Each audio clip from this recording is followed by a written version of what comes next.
Olá, tudo bem? Continuamos o nosso curso sobre audiências e agora nós vamos tratar sobre uma audiência nova que o CPC de 2015 estabeleceu, que é a audiência de saneamento compartilhado.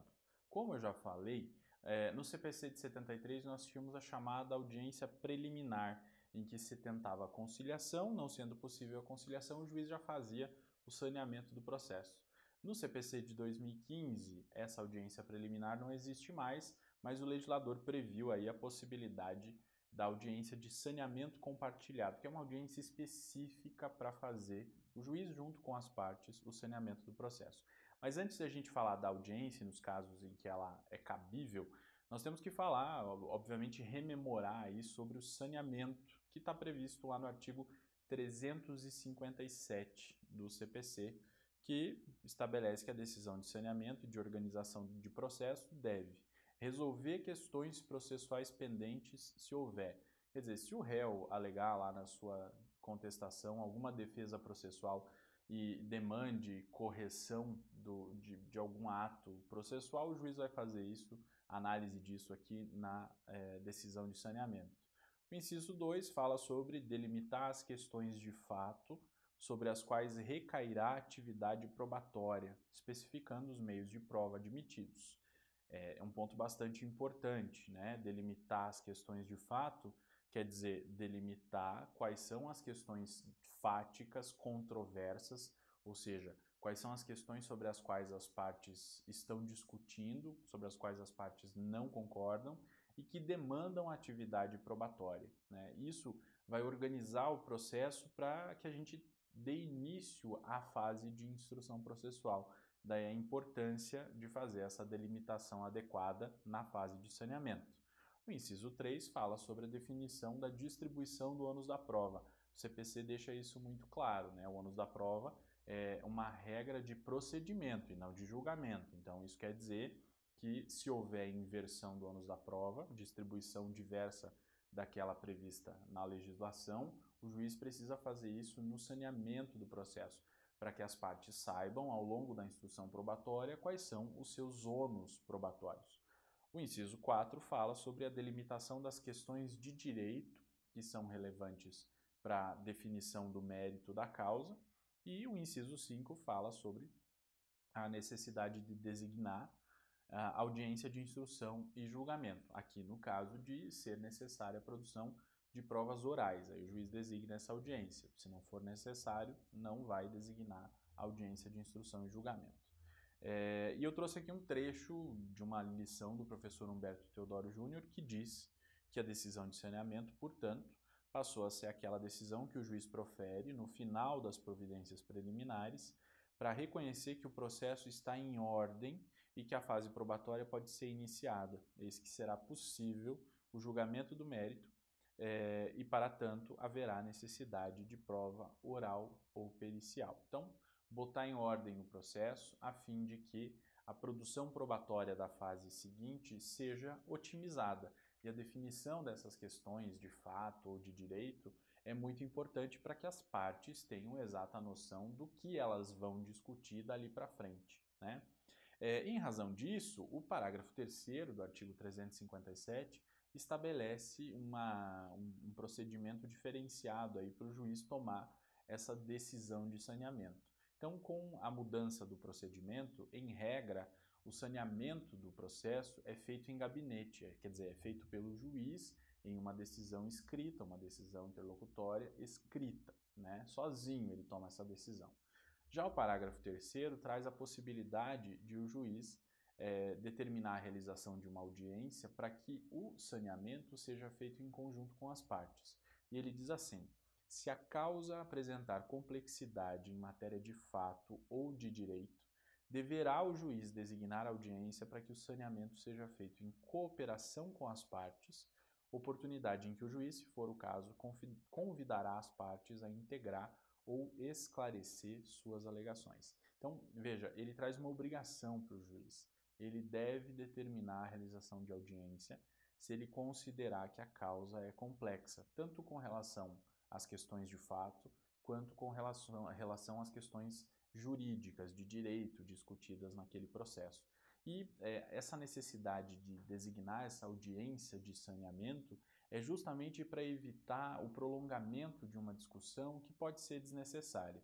Então, se houver complexidade, chama as partes e, em nome do princípio da cooperação, né, da regra estabelecida no artigo 6º do Código de Processo Civil, o juiz, então, com as partes, estabelece quais são os pontos controvertidos, que são as questões de fato sobre as quais há discussão, as questões de direito sobre as quais há discussão, a fim de que se evite, inclusive, recursos e alegações futuras a respeito daquela questão decidida no saneamento do processo. Então, a base normativa desse saneamento compartilhado, da realização dessa audiência, é o artigo 6º do Código de Processo Civil, que estabelece lá o dever das partes e dos juízes de cooperarem entre si para que se chegue ao final a uma decisão de mérito justa, uma decisão de mérito efetiva, né? E compartilhar a decisão saneadora é uma dessas condutas, né, de cooperação que são importantes, porque afinal de contas é a decisão saneadora que vai botar o processo em ordem e vai permitir que a produção probatória tenha um foco específico. O professor Fernando da Fonseca Gajardoni, comentando a respeito do saneamento compartilhado, diz o seguinte: é de bom alvitre que o juiz, ao designar audiência para fins de saneamento compartilhado, alerte as partes das providências e atividades que serão realizadas em audiência, inclusive incitando-as a comparecer preparadas para prestar esclarecimentos, formular quesitos, ajudar na escolha do perito, debater seus honorários e indicar as provas que serão produzidas, inclusive já trazendo o rol de testemunhas para apresentação e debate com a parte adversa na forma do artigo 357, parágrafo 5º do CPC de 2015. Aqui, esse autor, que inclusive é juiz, alerta que a atividade do magistrado ao designar a audiência de saneamento compartilhado é de alertar as partes de que elas venham preparadas para essa audiência. Então, com isso, você consegue perceber que não é uma audiência simples, quer dizer, nós já temos uma questão complexa discutida no mérito, né? Seja questão de fato ou uma questão de direito. Já há essa complexidade. Além disso, há a complexidade do próprio procedimento de saneamento. O juiz, então, entendeu por bem, em vez de tomar uma decisão de saneamento sozinho, convidar as partes para que colaborassem com ele na tomada dessa decisão. Mas para tomar essa decisão, as partes precisam estar preparadas também. E aí aqui ele indica uma série de providências que as partes têm que tomar. Quer dizer, ir preparado para a audiência de saneamento compartilhado significa o quê? Significa ir preparado já com um rol de testemunhas, significa discutir a possibilidade de um perito, ou seja, já ter nomes, inclusive, se for o caso de determinação de perícia, já ter nomes de peritos para indicar ao juiz, já ter possibilidade de formulação de quesitos que serão direcionados ao perito para que ele responda no seu laudo pericial, enfim, todas essas preparações, né, as partes devem ter para que possam ir à audiência e possam otimizar a realização dessa audiência, porque afinal de contas, o código aqui dá a possibilidade de que as partes influam de forma muito direta na tomada da decisão do juiz. O juiz deixa de tomar uma decisão de saneamento de forma isolada e passa a tomar uma decisão em conjunto com as partes. Então, há muita responsabilidade das partes nesse ponto. O parágrafo 5º do artigo 357 diz que, na hipótese do parágrafo 3º, que é do saneamento compartilhado, as partes devem levar para a audiência prevista o respectivo rol de testemunhas. Quer dizer, não vai ser aberto um prazo posterior para as partes apresentarem rol de testemunhas. Elas já devem apresentar na própria audiência de saneamento compartilhado. Isso implica, então, mais um exercício para a parte na hora da preparação para essa audiência muito importante, que é a audiência de saneamento compartilhado. E o Fórum Permanente dos Processualistas Civis editou um enunciado, o enunciado número 299, em que estabeleceu o seguinte: o juiz pode designar audiência também, ou só, com o objetivo de ajustar com as partes a fixação de calendário para a fase de instrução e decisão. Assim como é possível, né, a fixação de calendário lá com base no artigo 191, é possível aproveitar essa ocasião da audiência de saneamento compartilhado, se for o caso, para se estabelecer um calendário.